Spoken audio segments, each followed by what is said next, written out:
clausura. Y para ello está con nosotros el gobernador del Banco de España, Pablo Hernández de Cos. Encantado de estar en su tierra, como no podía ser de otra forma. No me ha afectado que ponerse una como esta. ¿Eh? No te la ha regalado Revilla. Bueno, nada, agradecidos, como no podía ser de otra forma, que estuvieras aquí, Pablo, que estés aquí. Como ves, tiene poco que ver con otras veces por cuestiones del aforo, que está limitado, como sabes, y tenemos también a mucha gente conectado en remoto, por lo tanto, que sepas que recibirás alguna pregunta por esa vía. Pablo Hernández de Cos lleva 3 años de gobernador en el Banco de España, es decir, le quedan otros 3 y, como todos sabéis, pues siempre que ha podido, pues nos ha echado una mano a los periodistas económicos y nos ha dado mucha información y nos ha, aparte de información, mucha formación. Bueno, yo no tengo más que hablar, la que tienes que hablar eres tú y nada más. Tienes la palabra, muchas gracias. Gracias, Miguel Ángel. ¿Me puedo quitar esto? O... ¿Sí? Sí, pero voy a quedarme aquí, sí. Bueno, muy buenas tardes a todos. Muchísimas gracias, Miguel Ángel, y muchísimas gracias a la asociación. Sí, efectivamente, decía Miguel Ángel que siempre me he prestado a esto, pero de verdad que lo hago casi como una necesidad, ¿no? Sabéis, porque este rollo os lo he contado en muchas ocasiones, la importancia que le concedemos en el banco a la interacción con los periodistas, porque, en definitiva, como también hemos hablado en muchas ocasiones, sois vosotros los que acabáis trasladando en buena medida los mensajes que nosotros publicamos o tratamos de trasladar a los ciudadanos y, por tanto, es muy importante que esa interacción sea muy estrecha para que el mensaje se traslade de manera adecuada. Bueno, en el contexto de este curso, que como lo he seguido durante toda la semana y como siempre ha tenido mucho éxito, si por éxito llamamos el número de titulares y de polémicas que se han generado, tiene un título muy claro que es la economía en la pandemia, y yo voy a centrarme evidentemente en hablar de qué pensamos en el Banco de España, de dónde estamos, ¿no? Y antes de empezar con una presentación relativamente extensa sobre las distintas políticas económicas, política monetaria, política fiscal europea, por supuesto política nacional y, como no puede ser de otra manera, también política prudencial del sector bancario, quizá podría empezar con tratar de trasladar cuál es el mensaje fundamental que se destila o que quiero que se destile de esta presentación, ¿no? Y yo diría que estamos en lo que se podría denominar la tercera fase de la crisis, ¿no? Es una tercera fase en la que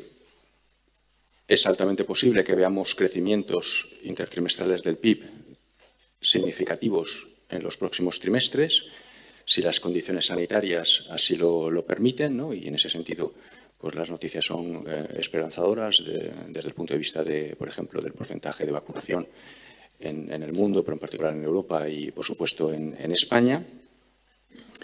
Y digo tercera fase de la crisis porque en algunos momentos en el pasado, en distintas intervenciones, hablé de la primera fase de la crisis, que era la de la restricción total de la actividad, en el que, como sabéis, nosotros como Banco de España defendimos una contundencia de las políticas económicas, de todas las políticas económicas, muy significativa, precisamente para tratar de paliar los efectos de la crisis en ese momento.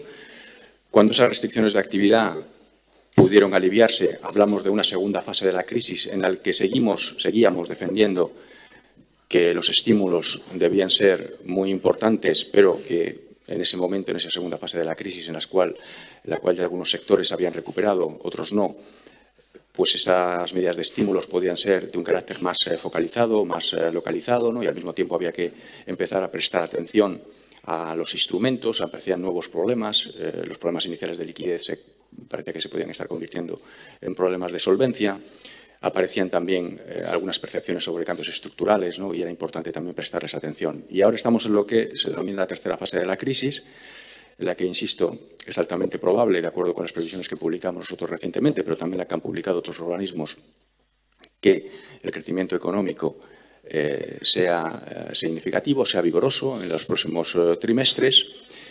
Y en este sentido, creo que es muy importante las recomendaciones de política económica, trasladar las recomendaciones de política económica que pensamos que son las más adecuadas.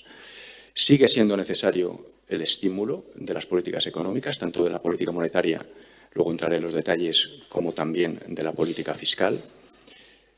Sigue siendo muy importante que prestemos atención a los cambios y daños estructurales que haya podido generar esta crisis y que se van a hacer ahora más visibles durante la recuperación, y eso requiere de instrumentos específicos.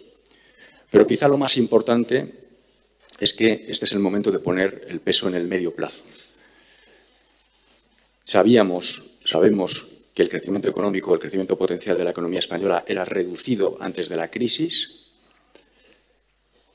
y, por tanto, si queremos que este crecimiento vigoroso de los próximos trimestres sea sostenible en el medio plazo, es el momento de realizar las reformas estructurales que nos permitan no solamente un crecimiento temporal significativo, sino que este sea luego sostenido en el tiempo y nos ayude a mejorar las perspectivas de medio y largo plazo de la economía española. Y creo que también es el momento de empezar a tomarse en serio lo que es uno de los principales retos de medio plazo de la economía española, que es el de las finanzas públicas, el de la sostenibilidad de las finanzas públicas, con un diseño temprano de las líneas fundamentales de un programa de consolidación fiscal que no, como digo habitualmente, no tiene que ser ejecutado en este momento. Eso sería contradictorio con lo que acabo de decir sobre la necesidad de mantener los estímulos, pero que desde luego sí, desde el punto de vista de la credibilidad de las políticas económicas, sería muy importante que su diseño se realizara cuanto antes para su ejecución una vez que la pandemia se hubiera consolidado, la resolución de la pandemia y la recuperación económica se hubiera consolidado. Creo que sería un error dejarnos impresionar por los crecimientos económicos que podemos ver en los próximos trimestres y que, digamos, esas impresiones no nos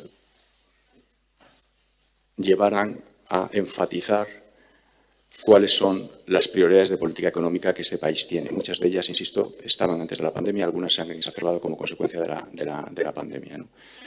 De la misma manera que sería un error, una retirada prematura de los estímulos, tanto monetarios como fiscales, también sería un error no utilizar los próximos trimestres, años, para afianzar y mejorar el crecimiento potencial de la economía y también para el diseño de su programa de consolidación fiscal que habrá que desarrollar cuando la pandemia haya finalizado y cuando la recuperación esté completamente asentada. Si me apuran, este incremento del crecimiento potencial, este objetivo de incrementar el crecimiento potencial de la economía con reformas estructurales es ahora más importante del que era antes de la pandemia, porque evidentemente los daños de la crisis que existirán, por supuesto, solo podrán afrontarse adecuadamente o con el menor coste para la sociedad española, con un mayor crecimiento prolongado y sostenido en el tiempo. Este es fundamentalmente el mensaje de política económica que quería trasladar en este momento. Y ahora voy a entrar en los detalles y, como digo, voy a ir, a ver si soy capaz de mover esto, he estructurado la presentación en tres partes. Primero voy a dedicársela al entorno internacional, área del euro, política monetaria en particular, y luego detallaré dónde estamos en la situación de la economía española y qué es lo que pensamos sobre las políticas económicas. Y, por último, haré una referencia al sector bancario y a la política macro y microprudencial para finalizar con un resumen de los principales mensajes de política económica. Bien, ¿dónde estamos? Bueno, quizá creo que es importante que recordemos muy brevemente, porque todos los que estáis aquí lo conocéis y los que nos están escuchando también, cuáles han sido las consecuencias fundamentales de la crisis. Ha sido una crisis muy profunda, lo veis en el gráfico de la izquierda.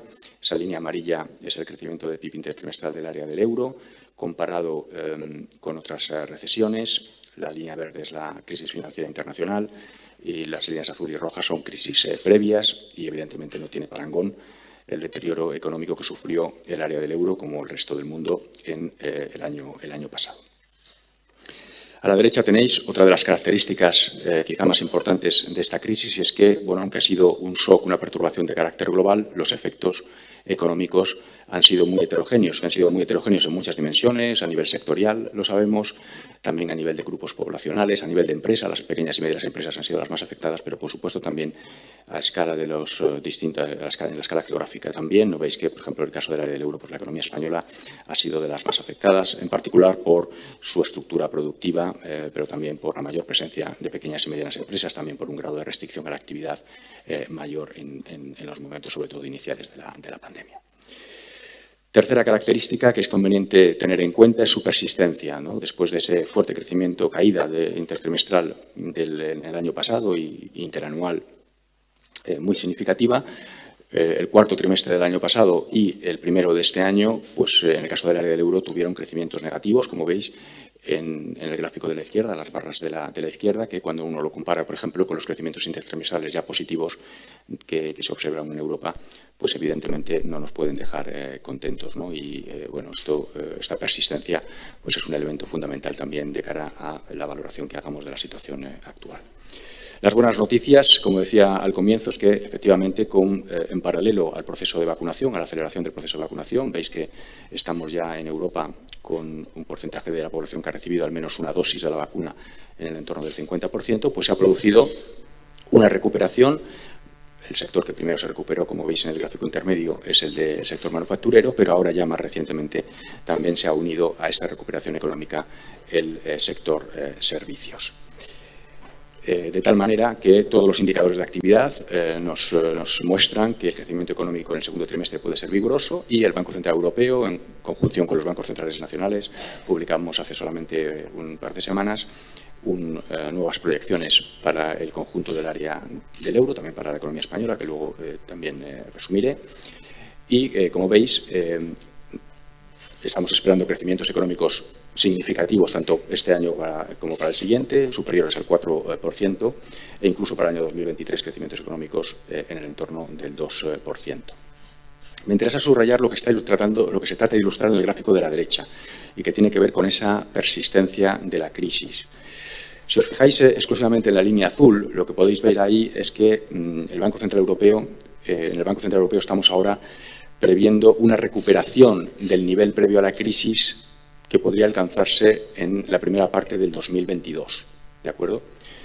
Pero quizá esta no sea la referencia más adecuada desde la perspectiva de, bueno, cuándo podemos dar por finalizada la crisis, ¿no?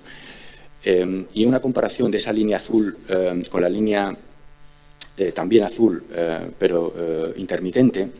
La línea azul intermitente lo que os indica es cuál habría sido la evolución del PIB del área del euro en el caso de que se hubieran mantenido las previsiones de diciembre del año 2019, es decir, si no hubiera habido crisis. De tal manera que la distancia entre la línea continua y la línea quebrada os indica cómo de lejos estamos del nivel de PIB que se hubiera producido en el caso de que no hubiera habido crisis, ¿no? Y como veis, pues todavía en el año 2022, para el conjunto del área del euro, la distancia es significativa. No teníamos previsiones en diciembre del 19 para el año 2023, pero incluso podemos anticipar que si prolongamos esa tendencia en el año 2023 que se vislumbraba en 2019, pues realmente incluso para el año 2023 esos niveles de la tendencia previa a la crisis tampoco se habrían alcanzado. Y esto es importante desde el punto de vista del desarrollo de las políticas económicas. ¿Cuáles son las razones, en cualquier caso, de esta recuperación que esperamos relativamente vigorosa de la actividad en el área del euro? Bueno, la primera de ellas es evidentemente el entorno internacional, y es que no es solamente, por supuesto, el área del euro el que se está recuperando, otras jurisdicciones así lo están haciendo, en particular el crecimiento está siendo muy robusto en los Estados Unidos. Esta era una crisis global y evidentemente que la recuperación sea global es muy importante para que se afiance en el tiempo, ¿no? Y quizá aquí también es muy importante subrayar que los países desarrollados deben ayudar a los países emergentes y países en vías de desarrollo en general a resolver el problema sanitario, ¿no? Y la vacunación, porque si no, verdaderamente no vamos a tener una recuperación de escala global y, por tanto, la recuperación económica de los países desarrollados también será menos sostenida en el tiempo y podrá estar, evidentemente, sometida a una mayor fragilidad. Segundo aspecto muy importante de la recuperación tiene que ver con el consumo privado. En el gráfico intermedio tenéis una estimación para el conjunto del área del euro, pero también para Estados Unidos, de cuál ha sido el tamaño de la bolsa de ahorro que se ha acumulado como consecuencia de esta crisis, y además lo tenéis estructurado en los distintos componentes, las razones que están detrás de esa acumulación de bolsa de ahorro en este periodo. La barra verde es lo que lo denominamos ahorro forzoso, es decir, que una buena parte de los agentes económicos de las familias pues, no pudieron consumir como consecuencia de las restricciones a la actividad y, evidentemente, en un contexto en el que el deterioro de las rentas pues, no fue tan importante, pues han acumulado un ahorro muy significativo. Bien, esa es una parte que explica el potencial incremento del ahorro en los próximos trimestres. La segunda tiene que ver con lo que observáis en el gráfico de la izquierda, es que también se produjo un incremento muy significativo de la tasa de ahorro, ¿no? Y, por tanto, hay dos razones para pensar que el consumo privado, el repunte del consumo privado sea significativo. Por una parte, una vuelta a la normalidad en las tasas de ahorro, y la segunda es cuál va a ser el uso de ese ahorro acumulado que se ha acumulado en los últimos trimestres, ¿no? Y ahí tenéis en el gráfico de la derecha una estimación de cuál podría ser el impacto de que todo ese ahorro que se ha acumulado pudiera gastarse, ¿no? Inmediatamente, y como veis los efectos podrían ser muy significativos. Hay que ser cautelosos, no tanto quizá con la recuperación de los niveles de tasa de ahorro previos a la crisis, que ahí yo creo que todos los analistas pensamos que eso será natural una vez que se recupere la actividad, pero en cuanto a qué porcentaje del ahorro acumulado va a ser finalmente gastado, pues hay distintas razones que nos hacen pensar que probablemente no todo él vaya a ser gastado, en particular porque, como sabemos, una parte muy significativa de ese ahorro se ha acumulado solo por rentas altas, que tienen propensiones marginales a consumir más bajas, ¿de acuerdo? En paralelo, tampoco creo que haya que descartar algunos efectos, lo que los economistas llamamos efectos ricardianos, ¿no? Y es que, bueno, todos sabemos que uno de los grandes daños de esta crisis es el daño a las finanzas públicas, el incremento de déficit y deuda pública, y por tanto los agentes económicos pueden esperar unos incrementos impositivos en el futuro que ayuden a financiar la reducción de la deuda pública que será necesaria, y por tanto que también una parte de ese ahorro no lo consuman, lo ahorren precisamente para cubrir esos incrementos futuros, ¿no? Tercer aspecto que está detrás de la recuperación, que va a estar detrás de la recuperación del área del euro, muy importante, tiene que ver con los fondos del Next Generation EU. Y aquí tenéis de nuevo en estos gráficos una ilustración de cuáles podrían ser los impactos, ¿no? En el gráfico de la izquierda tenéis una estimación de las medidas de estímulo fiscal para el año 2021, 22 y 23 que conocemos hoy, incluidos los fondos de la Unión Europea en el área del euro, son muy significativas, como veis. También en ese mismo gráfico, en la parte derecha, tenéis esas mismas medidas de estímulo para el caso de los Estados Unidos.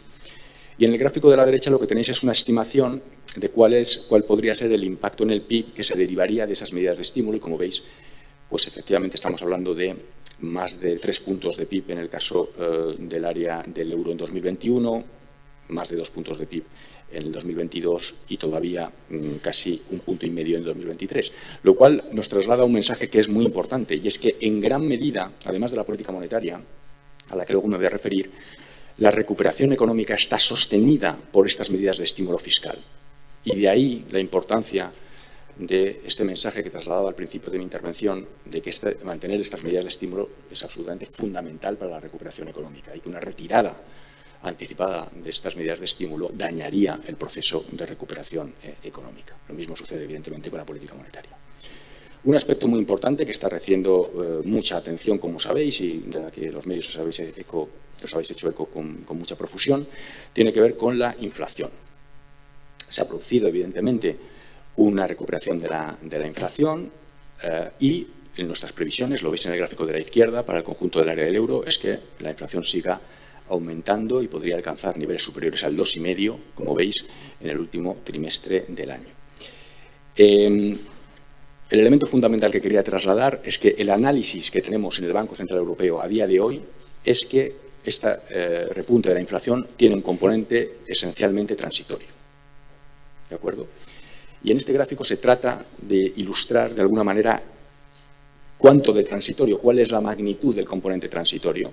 Veis que hay unas barras rojas que es precisamente esto, ¿de acuerdo? En cada variación interanual de la inflación que observáis para cada uno de los trimestres que se dibujan, la barra roja indicaría cuánto es la aportación de los efectos base, efectos transitorios, que tienen que ver con el componente energético por un lado, pero también con el IVA en Alemania, ¿no? El cambio en el impositivo que se produjo en Alemania y que ha generado este efecto base positivo en el año 2021. Y como veis, es más de la mitad en algunos trimestres, ¿de acuerdo?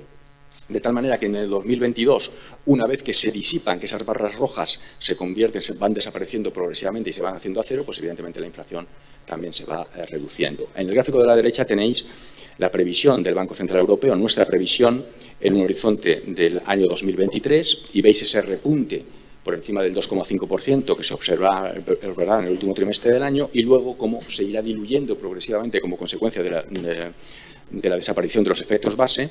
Una forma quizá más fácil de mirarlos a través de la inflación excluida de energía y alimentos, que es la línea roja, y en la que veis que la recuperación es mucho más gradual. Y en todo caso, y quizá lo más importante desde la perspectiva de la política monetaria, es que la previsión de inflación que tenemos a día de hoy en el medio plazo, que sabéis que es el mandato del Banco Central Europeo, el objetivo se define con una perspectiva de medio plazo, no de corto plazo, pues estamos hablando de inflaciones en el entorno del 1,5%, todavía muy alejadas del objetivo del 2%. Una forma distinta de ilustraros por qué pensamos que tiene un efecto transitorio muy importante el repunte de la inflación actual es comparar esas previsiones que aquí veis tanto para el índice general del gráfico de la izquierda como para la inflación subyacente en el gráfico de la derecha del Banco Central Europeo con las que se derivan derivarían de distintos modelos que usamos los economistas, en las que básicamente las previsiones de inflación hacia adelante las relacionamos con las expectativas de inflación, con un componente, digamos, hacia atrás y hacia adelante, con distintos pesos de acuerdo con los modelos, y por supuesto con el grado de holgura en la economía, ¿no? Cuanto el grado de holgura es mayor, pues evidentemente esto presiona en menor medida los salarios, y lo contrario sucede cuando la recuperación se va afianzando, ¿no? Entonces los modelos lo que nos dicen, como veis, por ejemplo, si nos fijamos en el gráfico de la derecha, es que efectivamente estaría justificada un incremento progresivo de la inflación subyacente en el área del euro, pero que en cualquier caso estos incrementos no van a superar las previsiones que ahora mismo está haciendo el Banco Central Europeo, ¿no? Esto es una forma distinta de justificar por qué pensamos que el repunte de la inflación tiene un componente transitorio muy importante, de acuerdo con los fundamentos económicos que están detrás de la evolución económica y de la propia evolución de la inflación. Bien, Banco Central Europeo y política monetaria hacia adelante. En este contexto macroeconómico, ¿qué debemos hacer? Bien, lo que hemos hecho, ya lo sabemos, una respuesta muy contundente con el nuevo programa pandémico que se aprobó en marzo del año pasado, con todas las operaciones de financiación del eurosistema a largo plazo. Un aspecto muy importante que siempre subrayo de este programa no es solo la magnitud del mismo, cómo se ha ido adecuando en el tiempo a las propias condiciones económicas derivadas de la pandemia, sino también la flexibilidad bajo la cual hemos comprado bonos públicos, por ejemplo, en los momentos y de las jurisdicciones que mayores dificultades estaban atravesando, y esto ha tenido como consecuencia, por supuesto, que hemos evitado completamente problemas de fragmentación financiera, ¿no? Los repuntes de las primas de riesgo que se observaron al principio luego se acabaron disipando. Muy importante el cambio de comunicación que hicimos en diciembre. En diciembre, si recordáis, ampliamos el programa pandémico hasta marzo del año que viene, al menos hasta marzo del año que viene, y en cualquier caso hasta que demos por finalizada la pandemia, y nos centramos y nos marcamos como objetivo para los siguientes trimestres el mantener unas condiciones de financiación favorables. ¿De acuerdo? Condiciones de financiación favorables, que es la línea roja, era la curva de tipos que teníamos a diciembre de 2020 a los distintos horizontes, fijaros que es mucho más baja de la que teníamos antes de la pandemia, el azul, lo que ilustra cómo el Banco Central Europeo fue capaz de relajar las condiciones de financiación, ¿no? Y el objetivo era mantener estas condiciones de financiación favorables en un análisis conjunto con lo que le podía estar pasando a la inflación. Bien, ¿cuál ha sido la reacción del Banco Central Europeo hasta ahora, que me ayuda a explicar cuál es la función de reacción que estamos teniendo en este contexto? Bien, la siguiente reunión importante del Banco Central Europeo, después de la de diciembre del año pasado, fue la de marzo, si recordáis. ¿Qué había pasado en marzo? Hasta marzo. Bueno, lo observáis en el gráfico de la izquierda, en el que tenéis, bueno, que se había producido una estabilidad de los tipos de interés, son las curvas de tipos de interés medidas por los rendimientos soberanos ponderados por los distintos países o el OIS a 10 años. Veis que las dos curvas nos mostraban una cierta estabilidad hasta aproximadamente el mes de marzo, pero a partir del mes de marzo se produjo un repunte de los tipos de interés de largo plazo, que estaba muy relacionado también con lo que estaba pasando en Estados Unidos y el repunte de la inflación que se estaba produciendo en Estados Unidos, y hasta qué punto los mercados estaban pensando que se podía trasladar una parte de ese repunte a Europa. Bien, que en ese mismo momento, en marzo, el Banco Central Europeo publicó nuevas proyecciones macroeconómicas. Esas proyecciones macroeconómicas, que son la línea verde, para el medio plazo, es decir, para 2023, tenían una previsión de inflación que era exactamente la misma que la que habíamos publicado en diciembre. Es decir, teníamos un contexto inflacionista igual y mucho más reducido que el que preveíamos antes de la pandemia, y las condiciones de financiación, sin embargo, habían sido más restrictivas, habían aumentado los tipos de interés a largo plazo. Y por eso indicamos que aumentaríamos el volumen de compras mensuales. Y esto es lo que hemos hecho en el segundo trimestre del año. Bien, la siguiente reunión importante ha sido la que hemos tenido en junio, y aquí os ilustro, para precisamente tratar de describir cuál es la función de reacción actual del Banco Central Europeo, del Consejo de Gobierno del Banco Central Europeo, la argumentación económica que está detrás de la decisión de junio, que, como sabéis, fue la de comunicar que mantendríamos el volumen de compras mensuales igual al del segundo trimestre. ¿De acuerdo? Bueno, lo que justifica esta decisión es que, de nuevo, durante el trimestre, porque lo que tenéis en el gráfico de la izquierda es la evolución de los tipos de interés, la misma que os había mostrado antes, pero ahora desde marzo, desde la última reunión del Consejo, hasta junio, de nuevo, se produjo una estabilización de los tipos de interés de largo plazo en los primeros meses del trimestre, pero a partir del mes de abril se produjo de nuevo un repunte, ¿vale?, que logró quebrarse tras un mensaje de la presidenta Lagarde en Lisboa, pero que en cualquier caso se mantenía en niveles superiores a los que habíamos visto en marzo. ¿De acuerdo?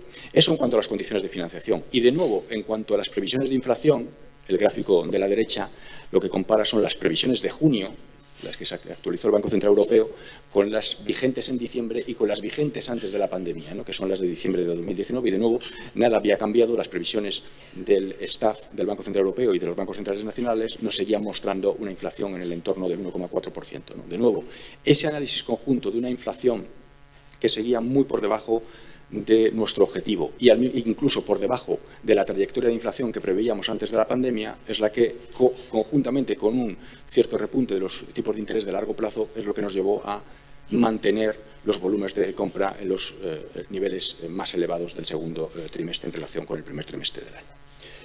Un aspecto importante también tiene que ver, porque también los mercados financieros y vosotros los analistas le estáis dedicando mucha atención a qué está pasando con las expectativas de inflación, en este caso ya no las previsiones de inflación que hacen los analistas a 2 o 3 años, sino las expectativas que los propios mercados, que se pueden extraer de la propia evolución de los mercados, ¿no?, por ejemplo, de los mercados swaps. Lo que veis es la evolución de la compensación por inflación en el área del euro, en el gráfico de la izquierda, desde diciembre de 2019, y veis que tras la caída muy significativa que se produjo en los primeros momentos de la pandemia, con posterioridad hemos visto un incremento significativo. Pero aquí hay dos aspectos que quiero subrayar. El primero de ellos es el nivel. Fijaros que en cualquier caso las expectativas de inflación, que estamos hablando para plazos muy largos, ¿de acuerdo?, porque estamos hablando de los tipos forward implícitos a 2 años, dentro de 2 años, es decir, en horizontes de 4 años, estamos hablando de expectativas de inflación en el entorno del 1,4%, es decir, todavía muy alejada de los objetivos de inflación del Banco Central Europeo. Y en segundo lugar, hay que tener en cuenta que esas expectativas de inflación de los mercados tienen dos componentes, lo que es la expectativa de inflación genuina, pero en segundo lugar la prima de riesgo. En el gráfico de la derecha tenéis una descomposición de estos dos aspectos, y el mensaje fundamental que se extrae de ese gráfico es que la razón fundamental del incremento de la compensación por la inflación, de las expectativas de inflación, tiene que ver con el incremento de las primas de riesgo, no tanto con las expectativas de inflación más genuinas, ¿no? Que han sido, que es la línea roja y que se han mantenido mucho más estables. Esto, por supuesto, también es muy importante desde el punto de vista de la política monetaria. El mensaje fundamental es que, como digo, el Banco Central Europeo tendrá que seguir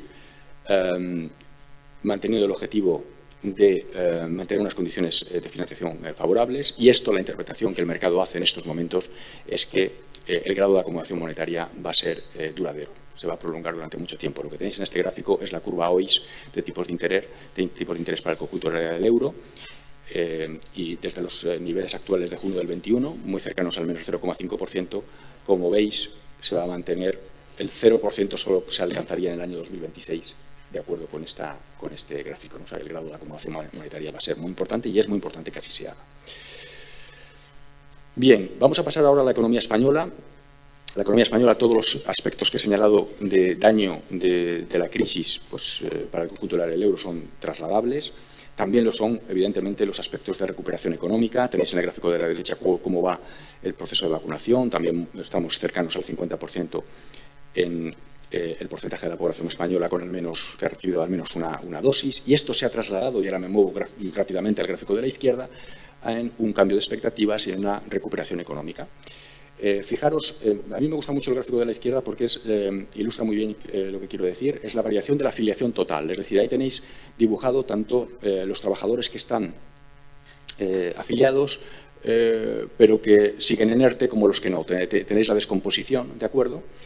Y veis la fuerte caída que se generó con caídas interanuales que llegaron a ser de más del 20% en abril del año pasado, la fuerte recuperación posterior, de acuerdo, una vez que las restricciones de actividad se aliviaron, pero desde prácticamente agosto del año pasado, ese indicador que tiene en cuenta no solamente la afiliación y los ERTES, se estabiliza, ¿de acuerdo? Y no es hasta el mes de marzo de este año en el que se empieza a recuperar de nuevo, ¿de acuerdo? Y la recuperación está siendo, pues, relativamente vigorosa. Tenéis marzo, abril y mayo. Todavía no tenemos, evidentemente, los datos de junio porque todavía no ha finalizado el mes, pero estáis viendo que claramente desde el último mes del trimestre anterior y en el trimestre actual la recuperación es un hecho, y en el gráfico intermedio tenéis también la evolución de los ERTES, que nos proporciona el mismo mensaje. Una forma de verlo distinta es, sabéis que en esta crisis una de las respuestas, digamos, analíticas que hemos realizado es incorporar una nueva encuesta en la que preguntamos a las empresas cuáles son sus opiniones sobre las evoluciones hacia adelante. Y, de nuevo, el mensaje, si os quedáis con la idea, por ejemplo, que se traslada en el gráfico de la izquierda, tenéis no solamente lo que nos responden las empresas sobre lo que ha acontecido en los trimestres pasados, sino también lo que esperan para los trimestres futuros, y veis cómo esas líneas azules claras prevén una recuperación para el segundo trimestre y una recuperación que es incluso muy significativa para el tercer trimestre del año, ¿de acuerdo? Y, bueno, todo esto trasladado a las previsiones macroeconómicas que hemos publicado muy recientemente, pues nos hacen pensar que el crecimiento intertrimestral del PIB en este segundo trimestre podría ser ligeramente superior al 2%, que es un crecimiento económico muy vigoroso. En términos de las medias anuales, como sabéis también, mejoramos ligeramente la previsión para este año y el siguiente. Un 6,2% estamos previendo para este año, 5,8% para el año siguiente, y para el año 2023 ligeramente por debajo del 2%. Bueno, como consecuencia de que los elementos de incertidumbre que voy a subrayar ahora son todavía relevantes, pues decidimos publicar en cualquier caso un escenario, junto a ese escenario central, un escenario favorable y un escenario menos favorable. Dejadme también que me detenga un segundo en este gráfico, que ilustra el mismo punto que quería trasladar en relación con el área del euro, y que tiene que ver con la persistencia de los daños de la crisis. Y, de nuevo, utilicemos las dos métricas que he utilizado para el área del euro. En primer lugar, de acuerdo con si se cumplieran las previsiones macroeconómicas del Banco de España, ¿cuándo alcanzaríamos el nivel de PIB previo a la pandemia? Que digamos que es un primer objetivo. Bueno, pues estamos hablando de último trimestre del año que viene. Pero, insisto, este es un objetivo, digamos, no muy ambicioso, porque estaríamos simplemente hablando de recuperar el nivel que teníamos antes de que existiera la crisis, pero no de lo que habríamos crecido si no hubiera existido la crisis. Y esto es lo que se trata de trasladar en la comparación. Si os quedáis solo con el escenario central y os fijáis en la curva amarilla, es el escenario central de nuestras previsiones, comparando con el gráfico azul de más arriba. Esa es la previsión, la extensión de la previsión que tenía el Banco de España a diciembre del año 2019. Y veis que el gap que existe, la brecha que existe para el último trimestre de 2023, para el último trimestre en el que realizamos previsiones macroeconómicas, es muy significativo, ¿de acuerdo? Y esto es un indicador de la importancia que le concedo,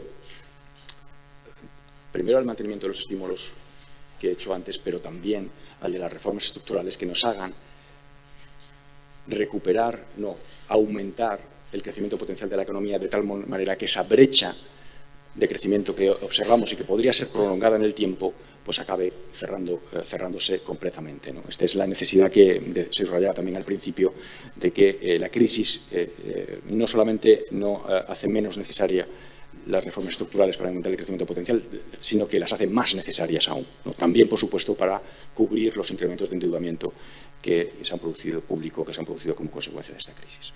Dejadme que repase muy brevemente algunos aspectos que me parecen importantes que van a condicionar la actividad económica en los próximos trimestres y sobre los cuales existe todavía mucha incertidumbre. Sobre la pandemia no voy a hablar, evidentemente, pero bueno, todos estamos permanentemente leyendo con mucho interés pues, la existencia de nuevas variantes, hasta qué punto las vacunas que ahora mismo están disponibles son capaces de cubrir o no esas nuevas variantes. Esto es un elemento de riesgo con el que tenemos que convivir y, evidentemente, si tuviéramos malas noticias en esa dimensión, pues esto afectaría claramente a todos los mensajes que he trasladado hasta este momento, ¿no? Las previsiones macroeconómicas de los distintos organismos, incluidos el Banco de España, están hechas sobre la base de que la evolución de la pandemia va a ser muy favorable.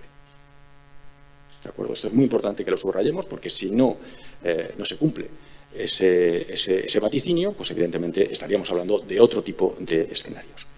El segundo aspecto que para la economía española es particularmente importante, lo he subrayado también para el conjunto del área del euro, tiene que ver con el uso de los fondos estructurales. ¿De acuerdo?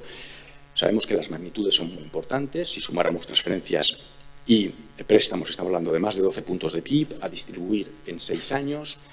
El Gobierno ya ha trasladado su idea de absorber el 96% de los fondos disponibles por transferencias entre 2021 y 2023. El Banco de España ha hecho una traslación de esa idea utilizando también el uso previo de los fondos estructurales y los multiplicadores también históricos en algunos números que nos ayuden a calibrar cuál es el impacto macroeconómico. Yo me quedaría con una idea que es la que se ilustra en el gráfico de la derecha.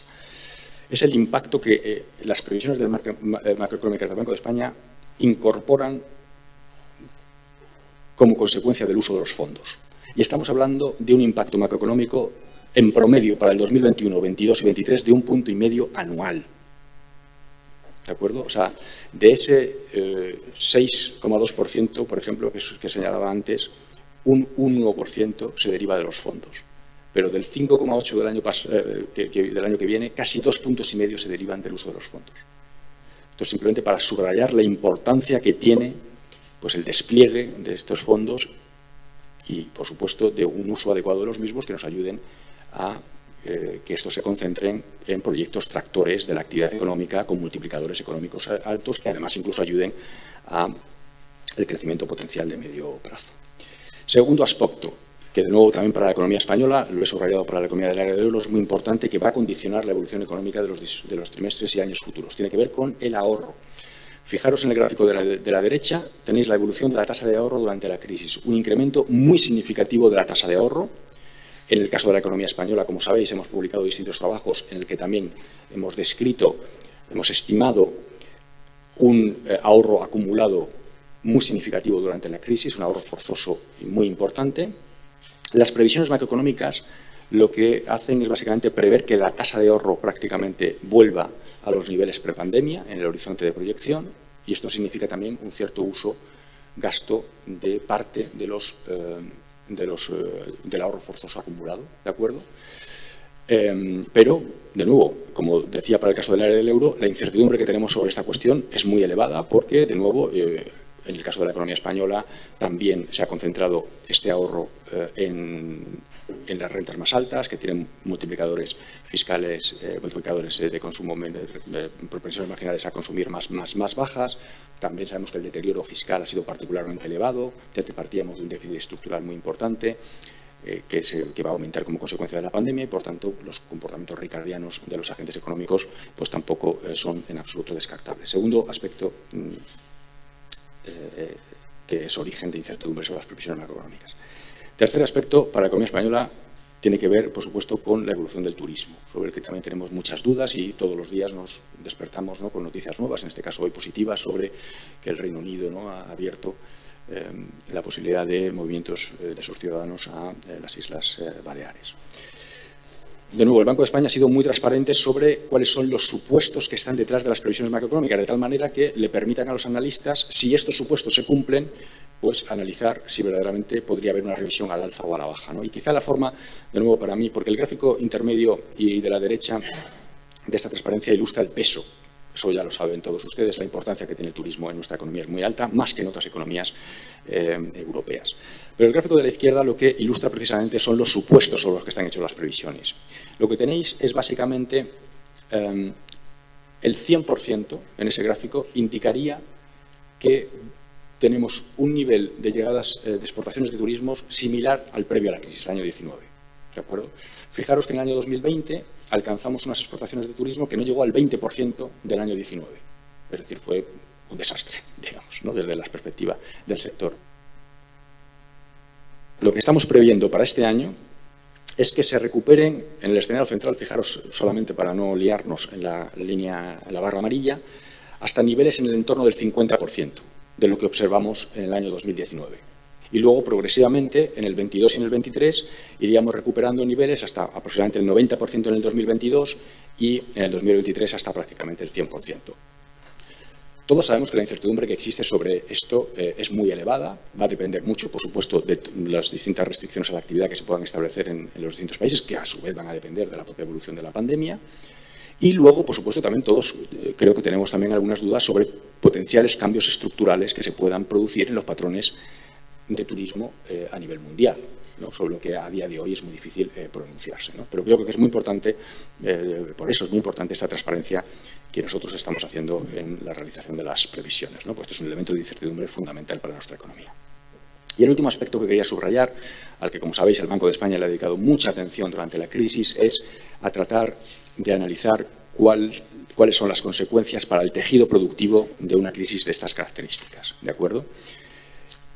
Y aquí, básicamente, lo que hemos observado, de acuerdo con distintos trabajos que hemos publicado, es que se ha aumentado, lo veis en el gráfico de la izquierda, el porcentaje de empresas con riesgo de ser inviables, ¿de acuerdo? Y esto, de acuerdo, dependiendo de si nos ponemos en un escenario más o menos favorable, pues puede haber aumentado entre 2 o 3 puntos, son las barras de la izquierda, aunque en algunos sectores, los sectores muy afectados, este incremento de empresas inviables podría superar los 5 puntos y superar los 7 puntos porcentuales. Le hemos dedicado también mucho tiempo al análisis de cuáles las consecuencias, no solo sobre la viabilidad, sino sobre la solvencia, y esto es lo que tenéis en el gráfico intermedio. Lo que tenéis ahí es una estimación, de nuevo para un escenario más favorable y otro menos favorable, de cuál podría ser el incremento del porcentaje de empresas sobreendeudadas y viables, ¿de acuerdo? Y le pongo estos dos calificativos porque son estas, las que son viables pero que están sobreendeudadas, las que pensamos que hay que focalizar la ayuda pública, ¿de acuerdo? Porque las empresas que ya consideramos inviables, pues lo que hay que hacer es dejarlas morir, ¿no?, evidentemente, para precisamente que se produzca una reasignación óptima de los recursos económicos. Y de nuevo veis que en ese porcentaje de empresas sobreendeudadas y viables, esos porcentajes pues pueden superar los 3 puntos porcentuales, entre 3 y 5 puntos porcentuales, dependiendo de los escenarios considerados. Una forma distinta de ilustrar cuál puede estar siendo el daño sobre el tejido productivo lo tenéis en el gráfico de la derecha, en el que está la variación en el número de empresas de acuerdo con distintas estadísticas. Y como veis, pues evidentemente, como sucede siempre en las crisis, se ha producido una destrucción neta de empresas significativa. Es interesante cuando uno ve la descomposición, si ha sido más la destrucción de empresas o la menor nueva creación, es que ha sido más lo segundo, ¿de acuerdo? La destrucción de empresas ha sido menor, también por las distintas medidas, entre otras también la moratoria que afecta a los concursos de acreedores ha sido mucho más reducida que la crisis anterior, por ejemplo, pero que de nuevo ilustra el daño potencial al tejido productivo, sobre el que de nuevo tenemos muchas dudas sobre su persistencia en el tiempo, ¿no? Y que introduce un elemento también de incertidumbre importante para la recuperación económica.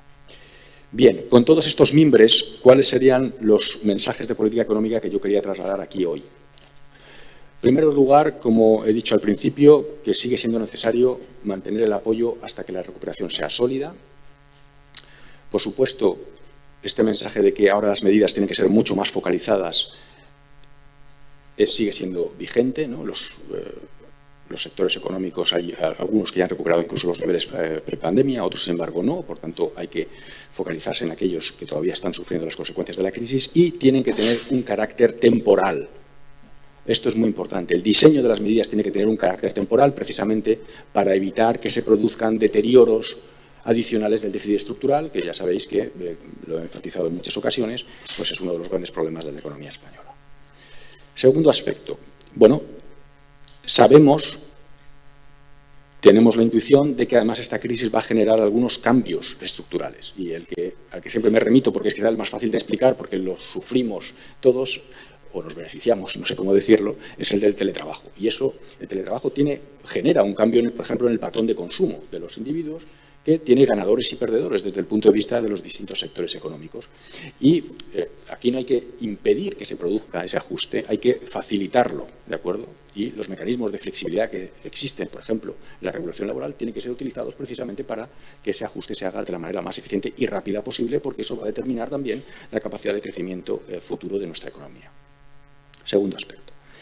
Tercer aspecto, como decía, nuestro crecimiento potencial, el crecimiento potencial de la economía española ya era muy reducido antes de la crisis. Esta crisis, evidentemente, no lo mejora. ¿De acuerdo? Todavía tenemos dudas sobre cuánto daño estructural va a generar, lo decía antes, pero en este contexto ya de recuperación económica que vamos a observar ya en el segundo trimestre y que va a continuar en los trimestres siguientes, por supuesto, si la pandemia nos deja, es el momento precisamente de poner el énfasis en un paquete de reformas estructurales que se focalice en los grandes problemas que los economistas hemos ido identificando y que voy ahora simplemente a dedicarle un minuto a subrayar de nuevo. Bueno, este es quizá para mí el mensaje más importante, ¿no? Ese crecimiento económico vigoroso de los próximos trimestres no nos puede, digamos, oscurecer la necesidad que existe de afrontar esos retos estructurales de la economía española, como tampoco puede ocultar la necesidad de un programa de consolidación fiscal. Y, de nuevo, este momento de recuperación vigorosa creo que es el momento adecuado para el diseño de ese programa, al menos de las líneas fundamentales de ese programa, que dé credibilidad a la política económica de tal manera que pueda ser aplicado una vez que hayamos superado los efectos de la pandemia. No me voy a detener, sabéis, en muchos foros, informes, hemos publicado cuáles creemos que son las prioridades de esas reformas estructurales.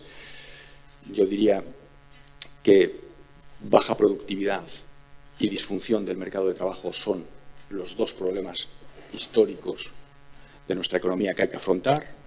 Y luego hay tres grandes retos que son envejecimiento poblacional, cambio climático y desigualdad, que son, digamos, también los retos a los que nos vamos a enfrentar en las próximas décadas y que también hay que afrontar con las políticas económicas y el detalle de las políticas económicas que en muchos contextos he detallado.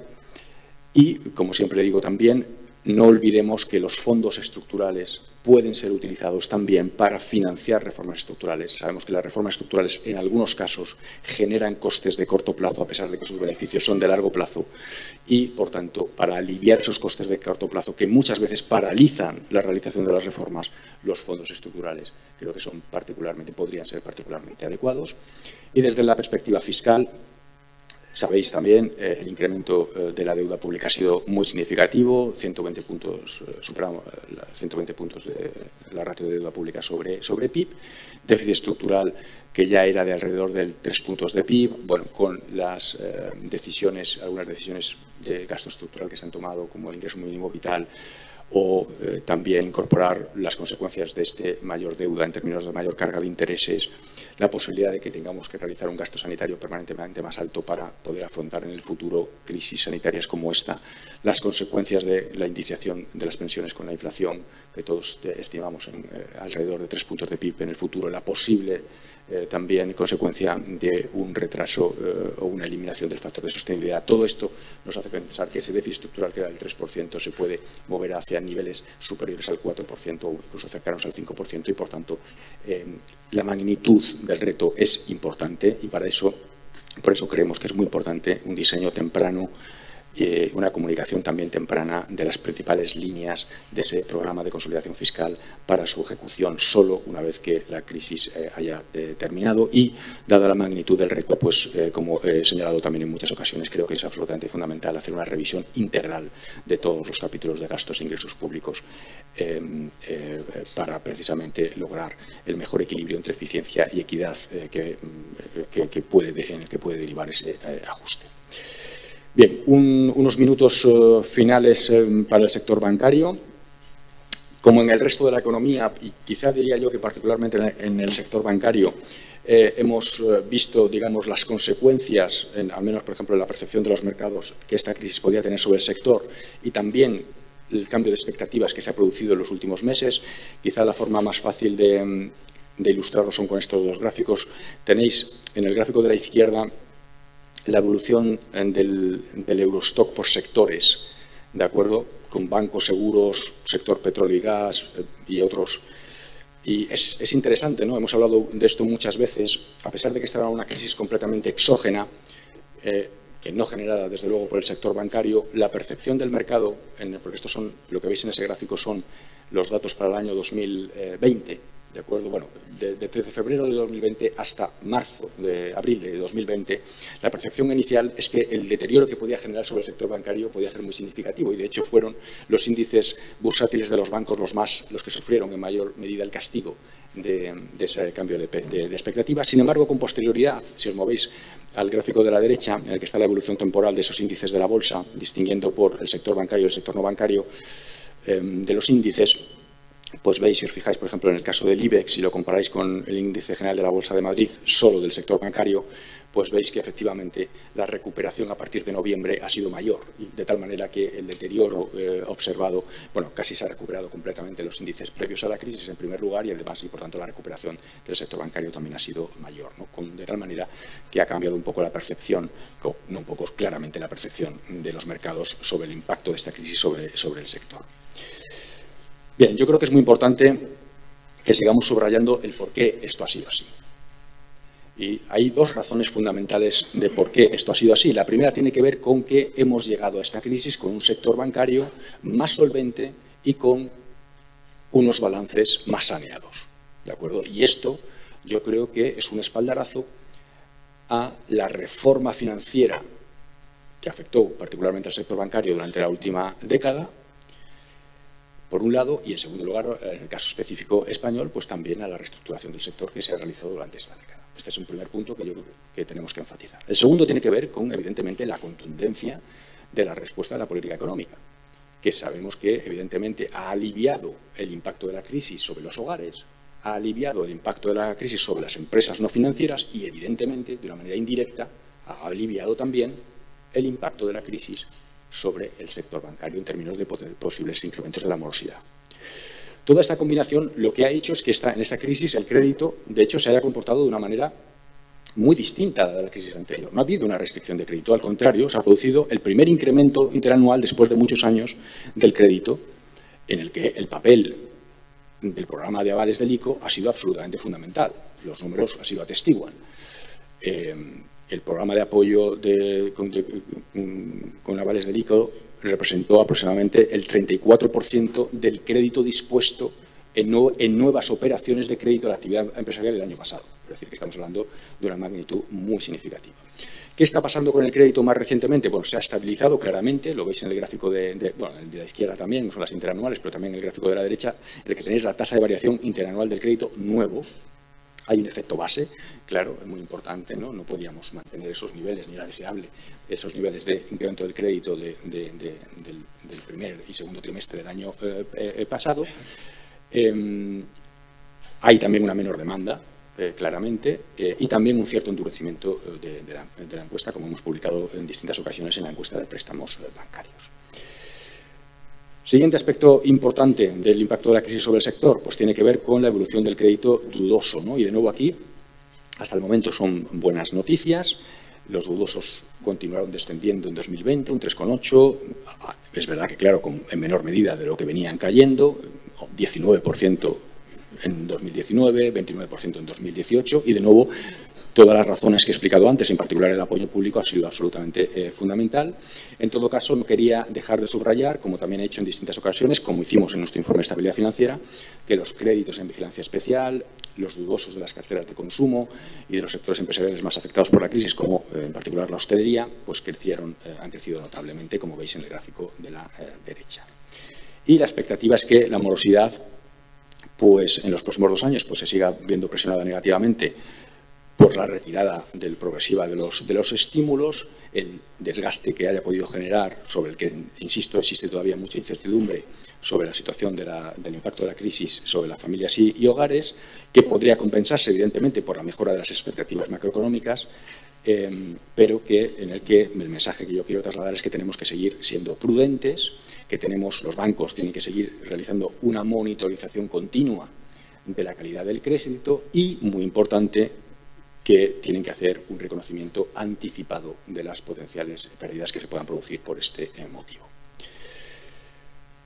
Bien, también lo hemos hablado en distintas ocasiones, el impacto sobre la rentabilidad se dejó sentir en el año 2020, lo ves en el gráfico de la izquierda, un efecto significativo sobre la rentabilidad, distintos factores, si eliminamos, digamos, los componentes más extraordinarios, y por tanto poco recurrentes, pues la crisis afectó tanto al margen de intereses como a las comisiones, pero sobre todo, evidentemente, a las provisiones, ¿no? El incremento de las provisiones es la que explica sobre todo las pérdidas que se produjeron en el año pasado, ¿no?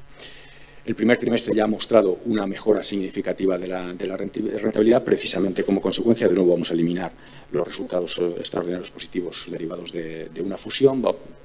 Es la menor dotación de provisiones que ha sido necesaria. Algunos aspectos importantes también tienen que ver con lo que se tratan de ilustrar en el gráfico de la izquierda de este gráfico, es las ratios de eficiencia o la inversa de la ratio de eficiencia, definida como el coste sobre el cost to income.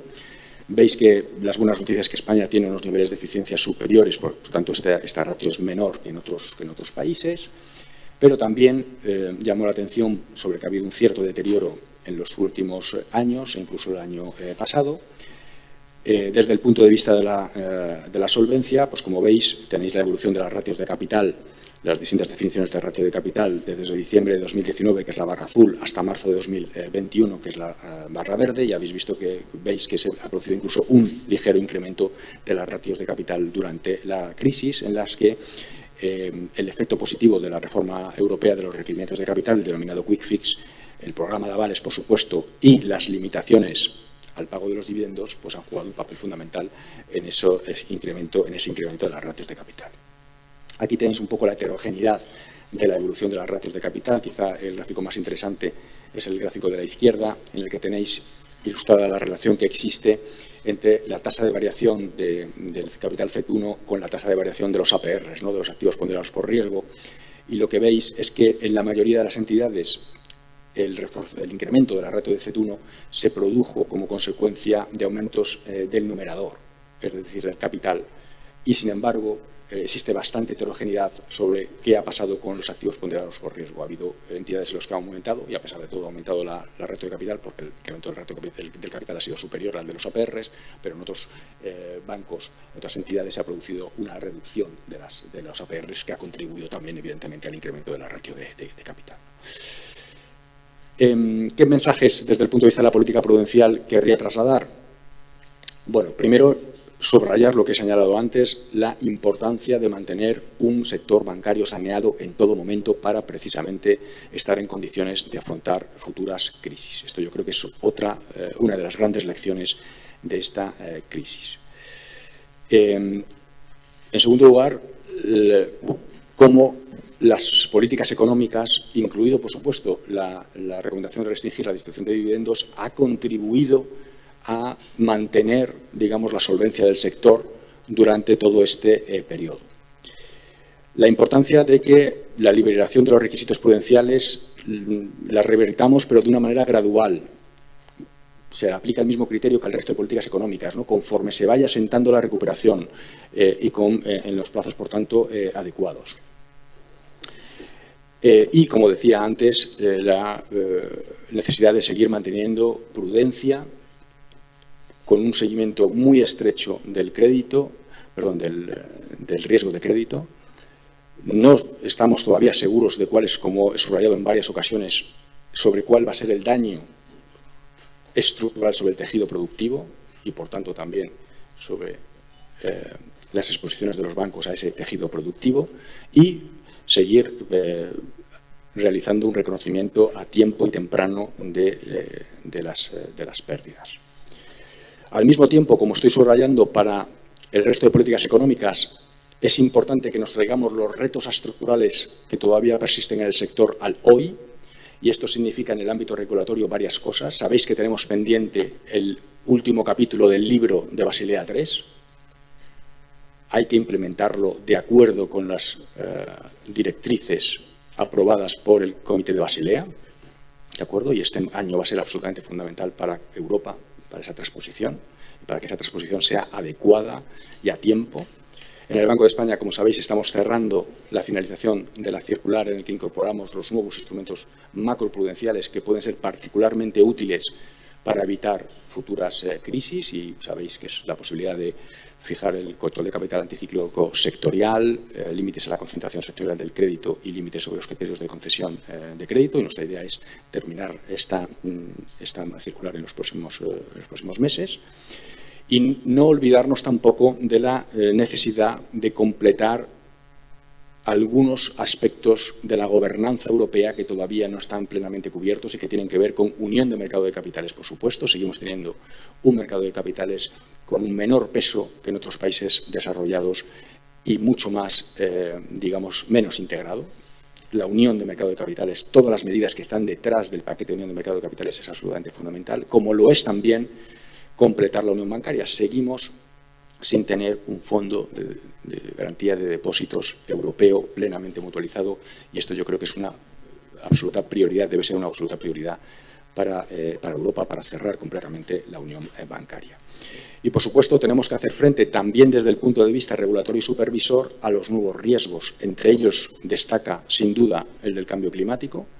Como sabéis, en distintos discursos recientes le estamos dedicando una atención prioritaria también en el Comité de Basilea, y vamos a seguir trabajando sobre este aspecto. Aquí lo más importante es que los bancos incorporen los riesgos derivados del cambio climático, tanto físicos como de transición, a su evaluación de riesgos, y los supervisores tenemos, por supuesto, que garantizar que esto es así.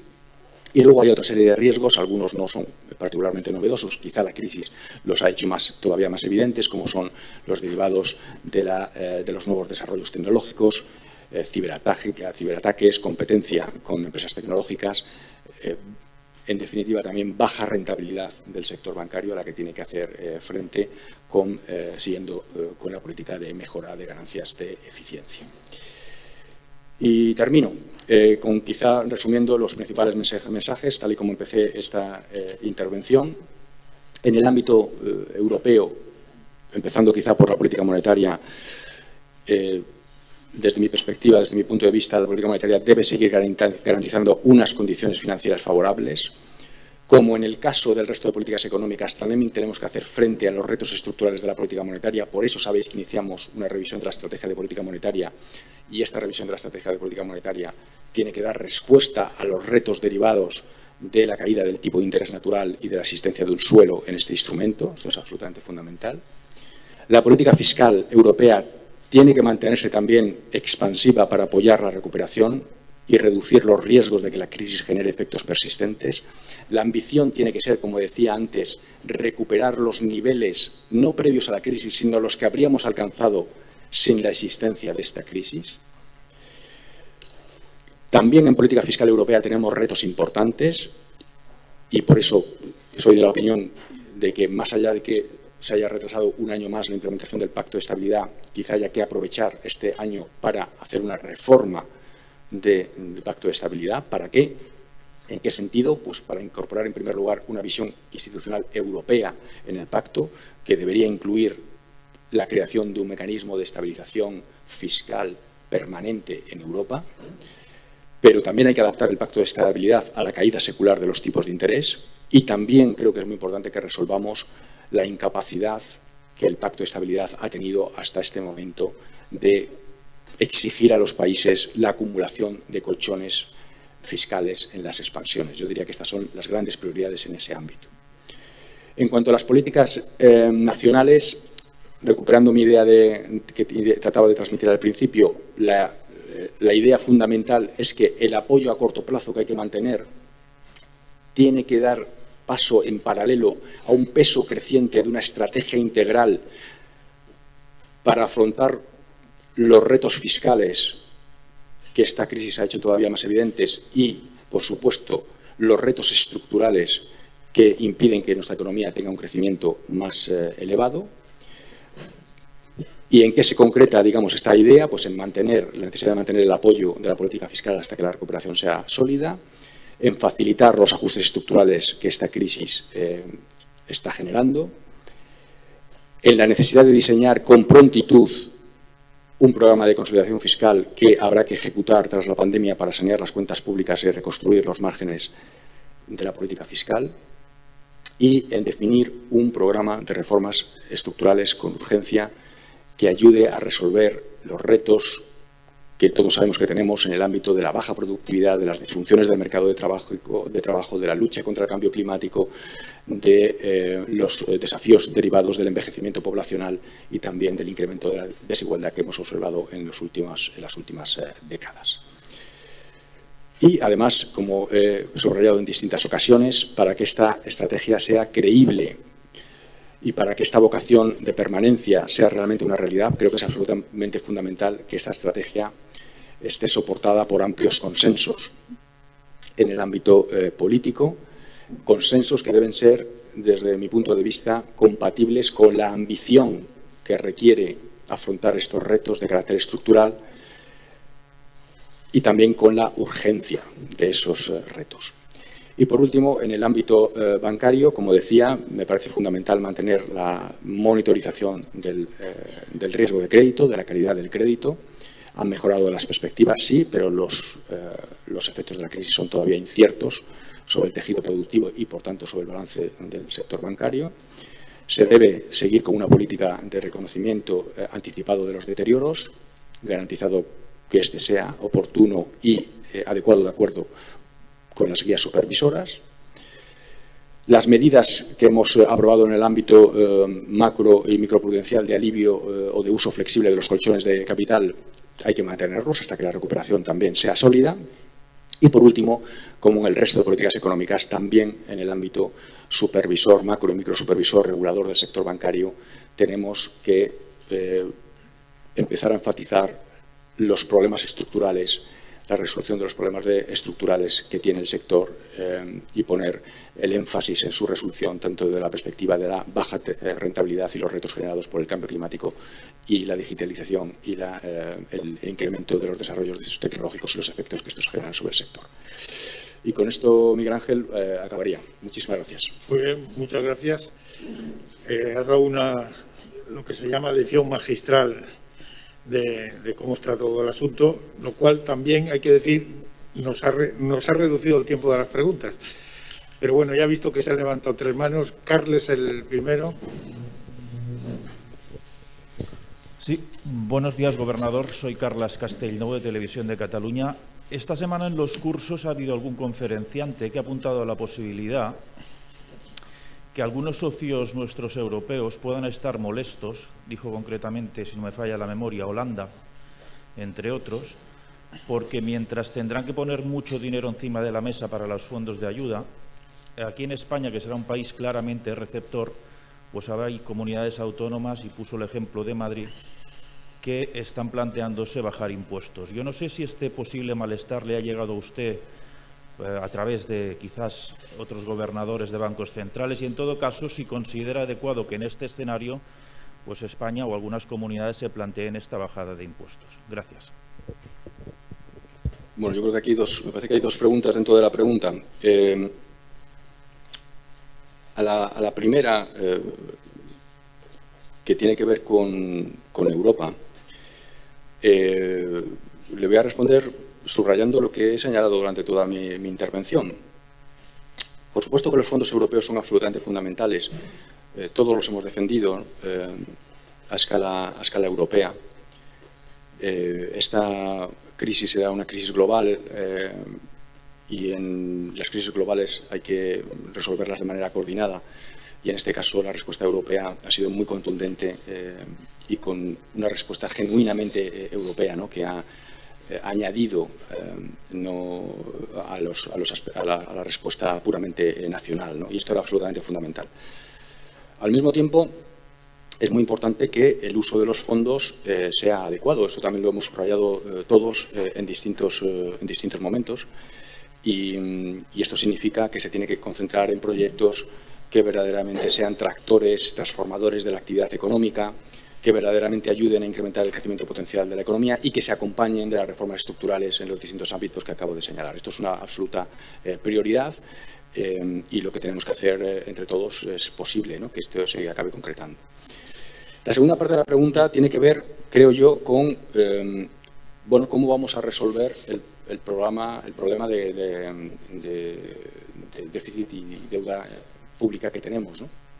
Y aquí, en muchas ocasiones se me ha preguntado, y creo que indirectamente usted me lo estaba preguntando, sobre cómo debe ser la composición de ese ajuste. Si tiene que ser por la vía de los ingresos, si tiene que ser por la vía de los gastos, si tiene que ser una combinación de las dos cosas, ¿no? Y yo siempre respondo de la misma manera, que creo que no le satisface mucho porque me la siguen haciendo, y es que la composición del ajuste tiene un componente político muy importante. Yo creo que lo que hay que hacer es hacer una revisión integral de todos los componentes de ingresos y de todos los componentes de gasto para identificar la posibilidad de ganancias de eficiencia en el gasto y lo mismo en el caso de los ingresos, pero luego la composición en cada momento sobre si tiene que ser de un lado u otro, pues tiene que estar en el ámbito político, ¿no? Lo que es irrenunciable es, evidentemente, es la necesidad de reducir el déficit estructural. Insisto, como digo siempre, lo subrayo siempre para que no haya ninguna equivocación, no en este momento, esto sería absolutamente incompatible con mi mensaje de mantener los estímulos, sino una vez que la crisis haya finalizado, ¿no? Pero también subrayando la necesidad de que ese diseño sea lo más pronto posible. Como probablemente haya visiones distintas dentro del ámbito político sobre cómo deba ser la composición del ajuste, quizá por eso también es un elemento adicional para anticipar la discusión. ¿De acuerdo? Porque efectivamente no va a ser fácil probablemente ponerse de acuerdo en algunos aspectos en relación con esa composición, ¿no? O sea, de nuevo, si acaso su pregunta me ayuda a subrayar la importancia de que ese diseño del programa de consolidación fiscal se haga cuanto antes, precisamente aprovechando el crecimiento económico relativamente vigoroso que anticipamos para los próximos trimestres. José Luis Marco, de Capital Madrid, pregunta: ¿han registrado un incremento de reclamaciones ante las mayores comisiones que aplican algunas entidades en los últimos meses? No, pero bueno, la verdad es que decir, esto es no tengo el registro diario, digamos, ¿no? Pero se me ha trasladado desde el Departamento de Conducta ninguna, digamos, preocupación derivada de un incremento de las reclamaciones, ¿no? Que las reclamaciones son solo un indicador, ¿no?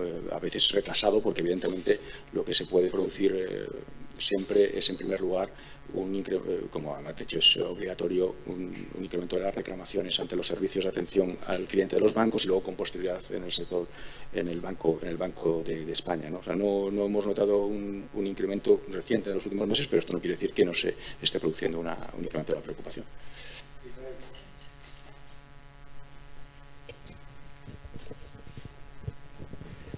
Buenos días, Israel García, juez del Grupo Mediaset. Gobernador, la ministra Yolanda Díaz dice que, bueno, que como parte del acuerdo de gobernabilidad del gobierno PSOE-Podemos, que ella persiste en su idea de seguir incrementando el salario mínimo interprofesional. después de los éxitos obtenidos con el informe de la institución que usted gobierna, me gustaría saber si uno, pues van a hacer otro, incorporando aquellos flecos que quedaron pendientes y, sobre todo, si nos puede, gobernador, adelantar, digamos, cuál es su posición al respecto. ¿Considera usted que es acertado seguir incrementando en España el salario mínimo interprofesional? Pues una de las conclusiones del informe suyo decía que se habían dejado de crear, ¿no?, 180.000 empleos. Gracias. Sí, muchas gracias. Vamos a ver, yo quizá me gustaría, yo creo que es la primera vez que me pronuncio sobre este tema públicamente, porque evidentemente ha recibido muchísima atención mediática. Quizá me gustaría empezar subrayando la importancia del documento. Y lo voy a poner en términos más generales, ¿no?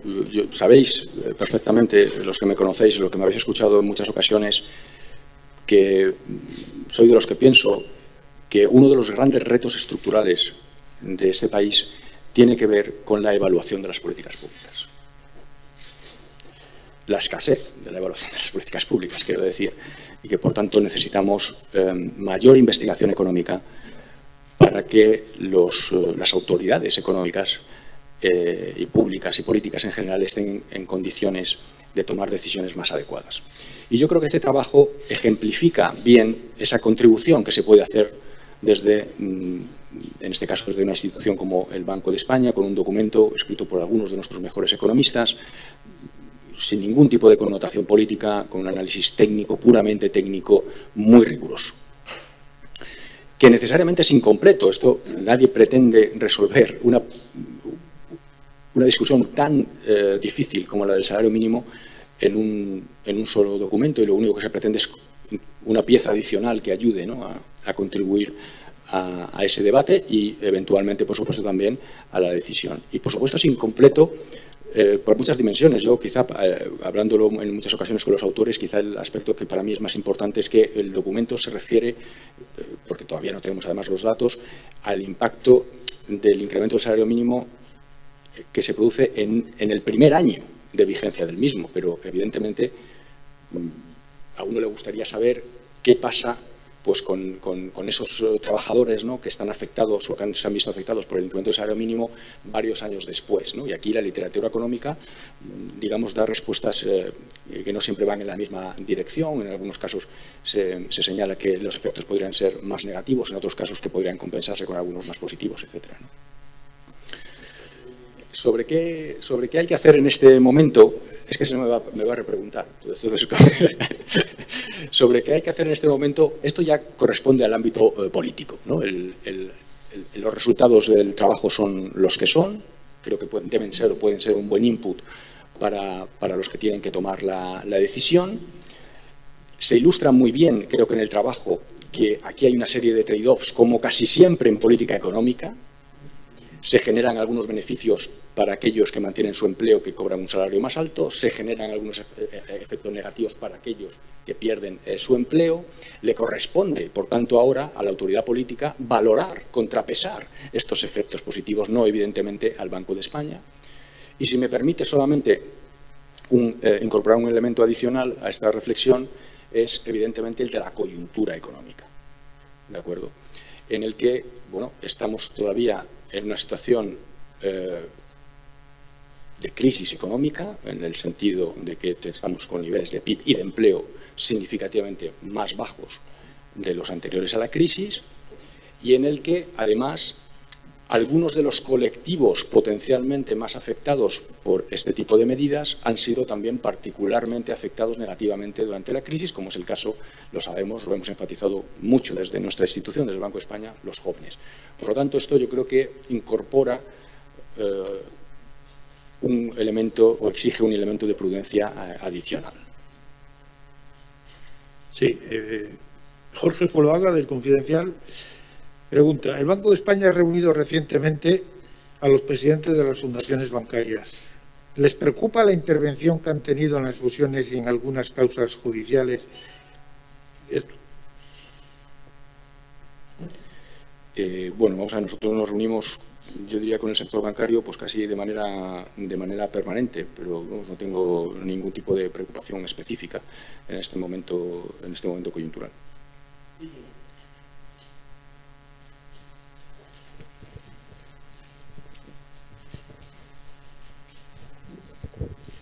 Sí, Íñigo Barrón, del País. Me gustaría preguntarle por el documento que prepara el sector sobre qué debe hacer para explicar mejor a la sociedad lo que está haciendo, y si usted no cree que el sector va tradicionalmente un poco a remolque de la situación después de lo que ha ocurrido con el tema de los ERES, los sueldos de los ejecutivos, y eso es una de las causas por las que cuesta tanto recuperar la reputación. Todo esto unido al tema de los ICOs, también la investigación que ha abierto competencia, ¿no? ¿Cómo ve todo este asunto? Gracias.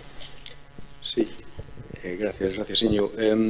Vamos a ver, yo creo que quizá hay que empezar por reconocer algo que yo creo que reconoceremos todos en esta sala, y desde luego que reconoce el sector y también que reconoce el supervisor, y es que efectivamente la cuestión reputacional para el sector bancario es una cuestión importante. Es una cuestión importante porque, evidentemente, esta reputación pues seguramente no es la que los propios gestores del sector querrían, ¿no? Esto, o sea, yo creo que hay que partir de ese reconocimiento, ¿no? La pregunta es cómo mejorar esa reputación, ¿no? Y aquí me van a permitir que para mí las dos piezas básicas de la mejora reputacional tienen que ver con la conducta en relación con sus clientes, ¿no? Mantener toda la transparencia, el cumplimiento estricto de la legislación y, sobre todo, incluso también las mejores prácticas, ¿no? Aplicar las mejores prácticas con sus clientes. Yo creo que esa es la base fundamental de la mejora de la reputación del sector. Y una segunda que muchas veces se olvida, que tiene que ver con, porque creo que en buena medida está también en el origen de los problemas reputacionales del sector.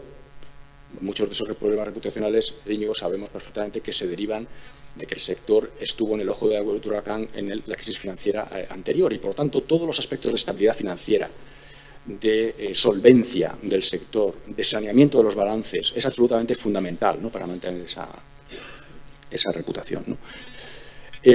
Bueno, por eso yo decía antes que es muy importante subrayar también desde el punto de vista reputacional que a esta crisis hemos llegado con un sector en unas condiciones completamente distintas, desde el punto de vista de la solvencia, de la calidad de los balances, etcétera, que le ha permitido pues ejercer un papel completamente distinto, por ejemplo, a través de la concesión de financiación a los autónomos, a las empresas, a los hogares, en una situación muy, muy compleja, ¿no? Yo creo que ese aspecto no lo debemos olvidar, ¿no?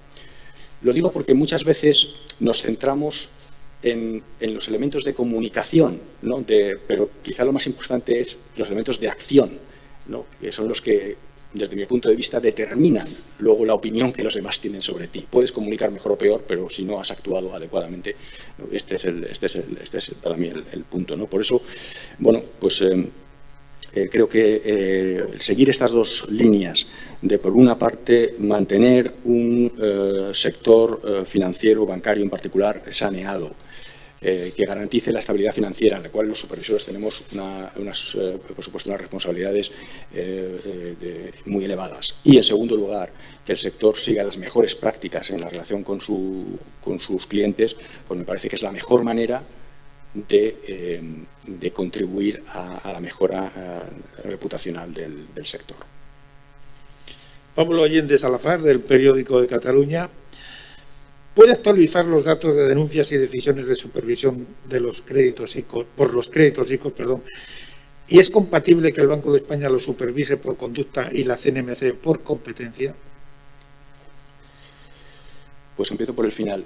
Yo creo que, de hecho, vamos a ver, es muy importante que tengamos todos claro, yo creo que vosotros lo tenéis, pero creo que también es importante que en general se lo comuniquemos a los ciudadanos, las distintas responsabilidades que tienen los distintos supervisores o autoridades económicas, en particular sobre cualquier aspecto de la economía, pero en particular sobre esta cuestión.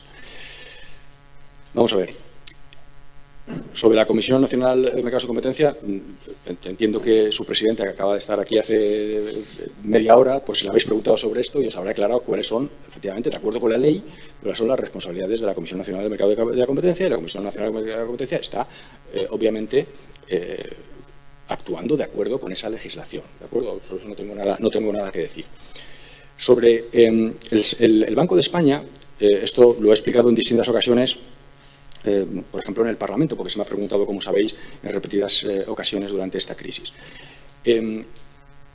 Los requisitos que se exigían para la concesión de los ICOs no fueron establecidos como legislación de ordenación y, por tanto, no son supervisables por el Banco de España.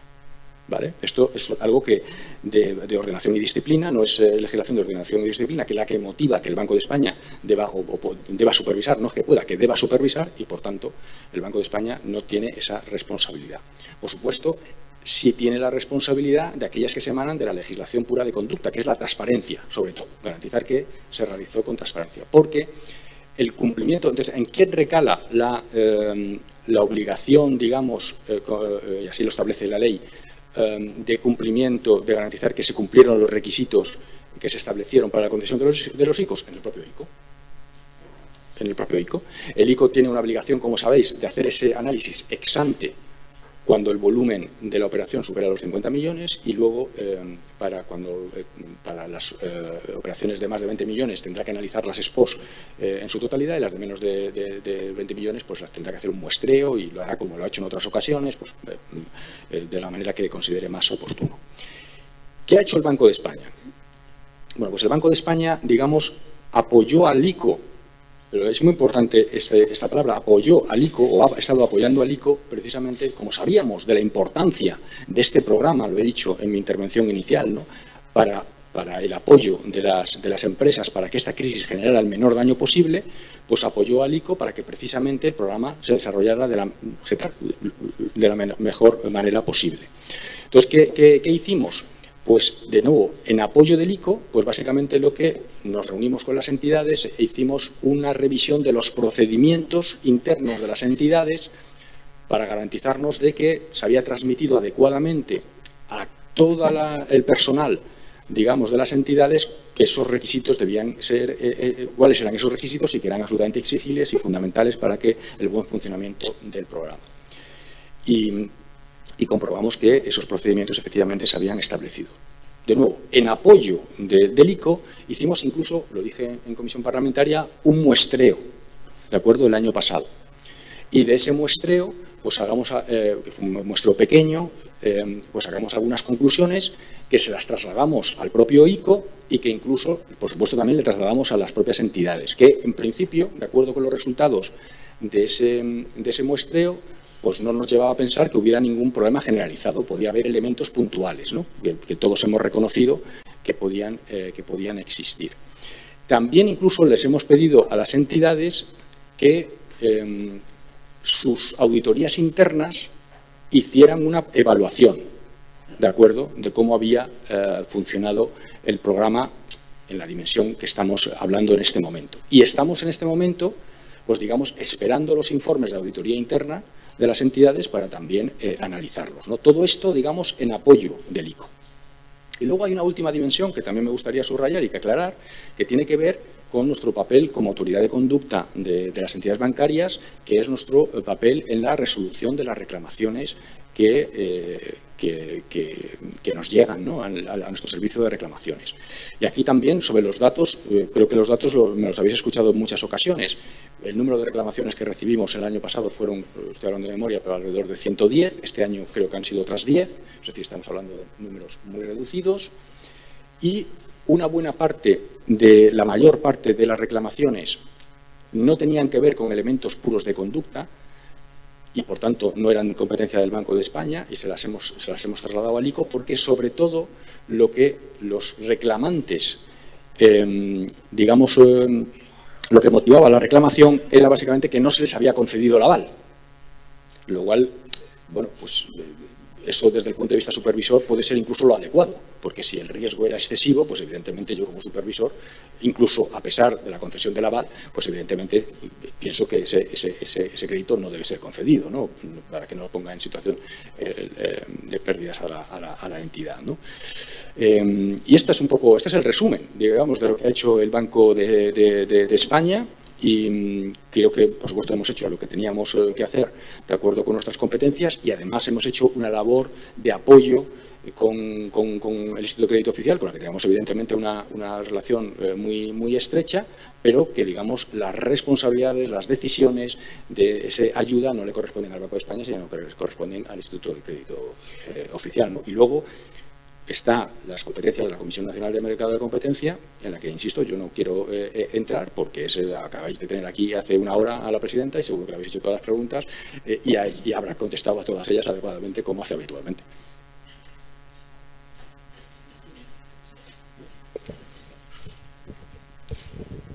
Hola, buenas tardes. Soy Elena Lozano del Español. Vamos a ir ya cortando, nos quedan 10 minutos, o sea que quedan 3-4 preguntas. Vamos a intentar... vais a preguntar vosotras dos enseguida. Bueno, Elena Lozano del Español.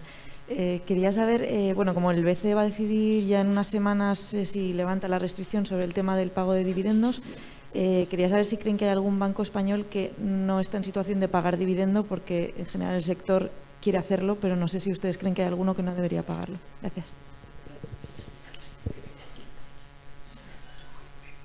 ¿Quieres que las acumularlas? Pregunta ya. Vale. Quería saber, a ver, con las restricciones con los recortes que están habiendo ahora de los seres, no sé si por recomendación del Gobierno, quería saber si creen que se va a necesitar una segunda vuelta en esas entidades, mientras que inicialmente se preveía que en muchos años no iban a volver a hacer.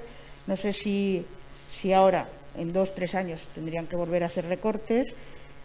Quería saber si Economía se ha puesto en contacto con el Banco de España para ver si redactar algún tipo de medida sobre los sueldos de los banqueros cuando hay ajustes en las entidades. Gracias. Muy bien. Echaban falta estas dos preguntas. Vamos a ver, sobre los dividendos. Yo creo que es muy importante que nos retomemos al origen de la decisión, ¿no? Como sabéis, esta es una decisión en la que el Banco de España contribuyó de una manera muy activa porque, como sabéis, yo soy el presidente del Comité Técnico de la Junta Europea de Riesgo Sistémico que propuso al board de la Junta Europea de Riesgo Sistémico esta medida para todo el sector financiero. Y que luego, evidentemente, se extendió por el mecanismo único de supervisión para el sector bancario, ¿no? Y la justificación era clara, ¿no? Que estábamos en un contexto, recordad, la primavera del año pasado, muy incierto. Todos anticipábamos un deterioro de la actividad económica pues como sin precedentes, como así fue, y con muchas dudas sobre su duración, porque evidentemente en la primavera del año pasado no teníamos ninguna certeza sobre la capacidad de nuestros científicos de generar una vacuna, ¿de acuerdo? En ese contexto nos pareció, y yo sigo pensando que fue la decisión muy acertada, hacer una recomendación a todo el sector bancario, pero también a todo el sector financiero en general, de prudencia en los dividendos y de dejar de pagar dividendos. Y hemos visto las consecuencias positivas de esa decisión. Como acabo de decir, ayudó a mejorar la solvencia de las entidades. Y además, sabéis que hemos publicado incluso algún trabajo empírico en el Banco de España. Yo creo que también estamos haciendo un esfuerzo muy importante en esa dimensión en el banco, en el que encontramos que para aquellos bancos que dejaron de pagar completamente dividendo, pues incluso el efecto que han tenido positivo sobre el crédito, que era el objetivo último, ¿no? El de ayudar a la economía de este tipo de medidas, pues fue una realidad.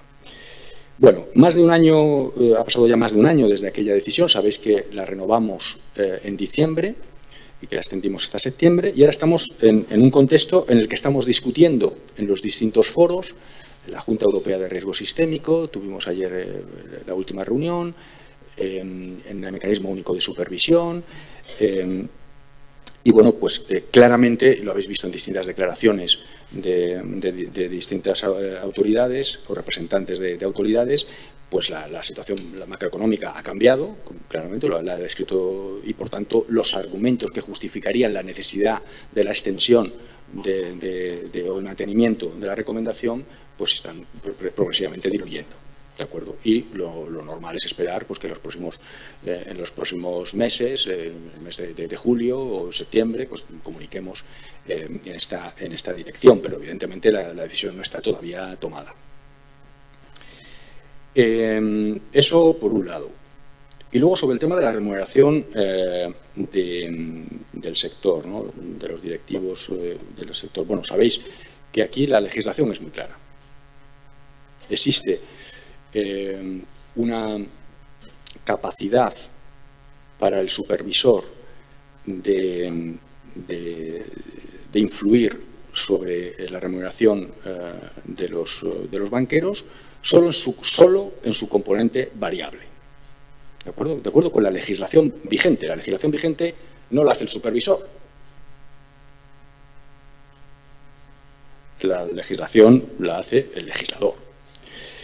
Y sabes que hay una motivación, ¿no? Y un control sobre la remuneración variable que sí se deriva de algunas recomendaciones del Comité de Basilea, por ejemplo, en la última crisis financiera, porque precisamente lo que tú quieres evitar es que como consecuencia de tener un componente variable generes mucho incentivo a la toma de riesgos por parte, digamos, del banquero, ¿no? Y esto, digamos, está resuelto en la legislación, pero más allá de eso también existe la posibilidad de que el supervisor actúe, limite la remuneración variable en el caso de que, no en cualquier circunstancia, cuando sea necesario para evitar problemas de solvencia de la entidad, es decir, en condiciones muy tasadas. Bien, ¿qué hemos hecho los supervisores? De nuevo, con el Banco de España a la cabeza, porque por eso me gusta que la pregunta siga a la de los dividendos. En el mismo momento que tomamos la decisión sobre los dividendos, tomamos la decisión sobre una recomendación de el no pago de la remuneración variable para todo el sector bancario europeo. ¿Vale? ¿Por qué hicimos una recomendación y no una exigencia? Que es una pregunta que se me hace en muchas ocasiones. Bueno, porque de acuerdo con esa legislación que estamos obligados a cumplir y de la cual no nos podemos extralimitar, básicamente, para establecer una limitación absoluta, tenemos que justificarlo sobre problemas de solvencia, lo cual nos habría obligado a ir caso a caso, entidad a entidad. Evidentemente eso es lo único que no puedes hacer en un momento de crisis. Identificar si tienes alguna entidad más débil o menos débil, porque puedes acabar generando un pánico que como supervisor, evidentemente, tienes que evitar. Y por eso se hizo la recomendación. Lo importante es subrayar, como todos sabéis, que ha sido muy efectiva, a pesar de ser solamente una recomendación. No se han pagado dividendos y no se han pagado remuneraciones variables en la misma manera que se recomendó, ¿no? Y sigue vigente, por cierto, hasta septiembre. Es aplicable, por supuesto, el cambio que hay de expectativas en relación con... Y estas son las responsabilidades del Banco de España. Insisto, a esta acción ha contribuido el Banco de España de una manera muy importante en los distintos foros internacionales. Por supuesto, se lo hemos aplicado también a las entidades menos significativas en el ámbito ya más específico, puro y exclusivo del Banco de España, pero a nivel europeo el Banco de España ha tenido una relevancia muy importante en la toma de decisiones, y es todo lo que tengo que decir sobre esta cuestión. Cuatro preguntas, si son cortas. Ay, perdón, los ERES. Bueno, vamos a ver de nuevo, elevándome un poco, ¿no?, de las discusiones, porque como sabéis nunca quiero hablar de entidades individuales ni de casos específicos, ¿no? Me lo habéis escuchado en muchas ocasiones, el sector tiene un problema de rentabilidad, no solamente en España, en Europa, de baja rentabilidad. El sector tiene un problema de sobrecapacidad, no solamente en España, en Europa, y por tanto los supervisores estamos enfatizando ya desde hace muchos años la necesidad de ganancias de eficiencia, de reducción de costes y, bueno, pues en muchos casos esas reducciones de costes solo son compatibles con reducciones también del empleo, como hemos visto, por cierto, en muchos sectores que se han visto en el pasado, que se han visto sometidos a transformaciones estructurales tan importantes, ahora además acompañadas de incrementos de la competencia de empresas que no son del sector bancario, que les están quitando cuota de mercado en el negocio tradicional del sector bancario, y por tanto desde esa perspectiva pues seguro que es inevitable. Bueno, perdonad las preguntas que se han quedado fuera. Y perdón, solo una cuestión. Además, es importante, o sea, la pregunta puede ser, ¿por qué le preocupa al supervisor? ¿Por qué al supervisor? No, es que me parece que esto es muy importante. ¿Por qué le parece al supervisor importante la rentabilidad del sector bancario? Le parece importante porque es fundamental para la estabilidad financiera. El beneficio de los bancos es la primera línea de defensa ante una crisis, antes de empezar a tocar los colchones de capital, ¿de acuerdo? O sea, un sector bancario no rentable, un sector bancario con problemas de rentabilidad nos acabará generando un problema de estabilidad financiera. Y todos sabemos cómo acaban los problemas de estabilidad financiera. Muy bien. Bueno, pues decía que perdonéis las 2 o 3 preguntas que creo que se han quedado, alguna también de telemática, pero ya hemos cubierto el tiempo. En contra de lo que decía Mancio antes, no va a haber diplomas porque este año no se van a entregar diplomas, aunque dado el alto nivel de las preguntas que habéis hecho durante todo el curso, yo creo que os lo merecíais todos, dicho sea de paso. Como se ha demostrado también ahora hoy con el gobernador. Bueno, nada más, daros las gracias por la atención en el curso, darle las gracias al gobernador y a todos los que han participado y hasta el año que viene, que espero que podamos estar aquí. Quiero dar las gracias también al patrocinador, al BBVA, que ya lleva con nosotros pues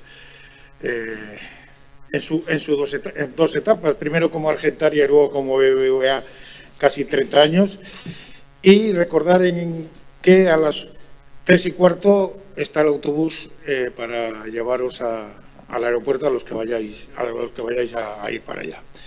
Pues nada, muchas gracias.